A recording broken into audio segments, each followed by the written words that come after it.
So in this last video, let's recap some of the main ideas for how we can go about using difference equations to build models. All right, and so we started with a very general framework. The model always had the form, the new value of the state of the system at time n plus 1 is equal to the old value at time n plus the change.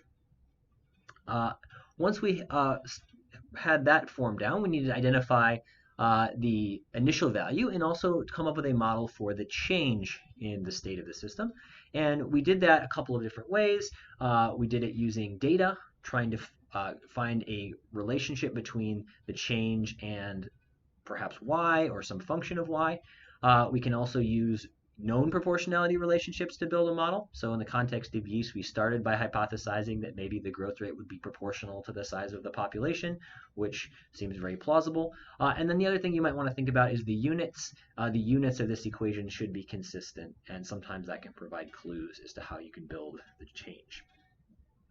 Once you've got that, you don't want to just propose a model and not test it, and so you're going to want to come up with a way of analyzing the model, and if you find that it has some predictions that don't seem quite right, you're going to want to refine the model. So we looked at, for example, this yeast model where we saw that we had exponential growth, but we argued that that really wasn't all that plausible in the long run, and so we refined it, and we ended up with what is known as the logistic model, where we accounted for the carrying capacity of the environment.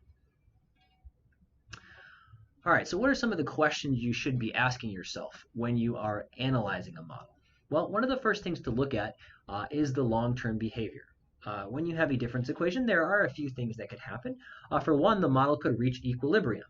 And we saw that with the yeast, that ultimately the population seemed to reach some sort of limiting value around 665. Another possibility is that the solution could grow without bound. Now, often, that's not entirely realistic to grow without bound indefinitely, unless you're modeling some sort of explosion. And so maybe if you see that in your model, that would be a sign that there's something that you could do to refine it. Another possibility is you could have solutions that oscillate periodically. So you could have the state maybe go up and down, back and forth, or maybe some more complicated but still repetitive pattern. And lastly, you could also have solutions that behave chaotically, where they oscillate, but without sort of reproducing the behavior. And we will maybe look at some examples of that later on.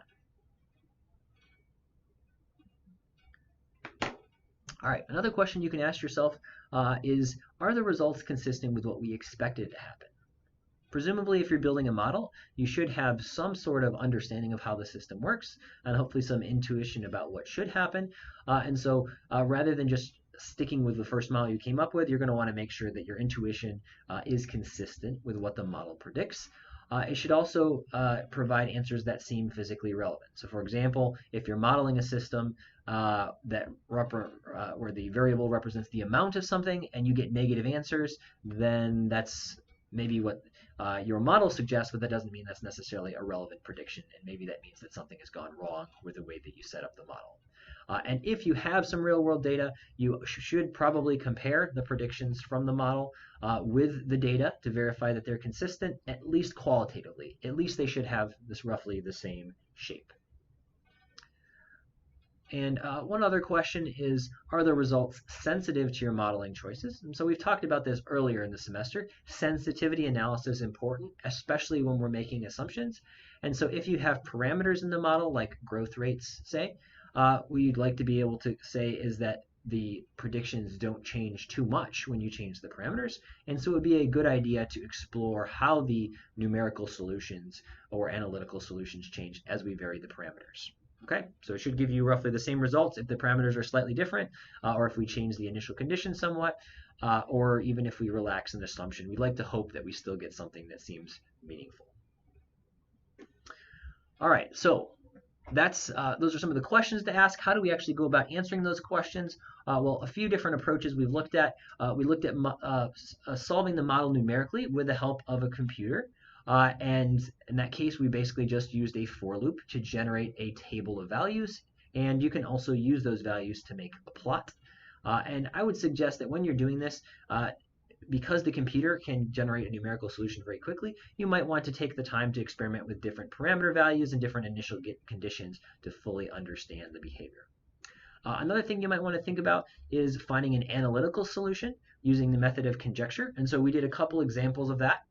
That works really well when the model is linear in the state variable. So for example, we looked at a model of the form delta A equals some constant times A. And in that case, we were able to relatively easily come up with an analytical solution. And then in our mortgage example, we looked at a scenario where the model had the form the new value of A was some constant times the old value of A minus a constant. It was still linear on the right-hand side, and so we were again able to find an analytical solution. Now, for a nonlinear model, like the one that we proposed for yeast, that's not necessarily going to be possible, and so we are probably going to need to stick to a numerical solution in that case. Now, there is one more thing that you can do to analyze these models, and that's something we have not yet talked about, and it involves looking for what are called fixed points of the model and checking the stability of those fixed points. So ultimately, there are some analytical techniques that we can apply. Even when we can't find the solution as it varies over time, we can still sometimes say, what would the system approach in the long run, and how will it approach that state? Okay, so that's something that we'll get to in some future videos. All right, so that's it for the first class or two worth of material. Next time we'll take a look at systems of difference equations where the state variable is actually a vector, meaning we have actually multiple variables that we're trying to track over time.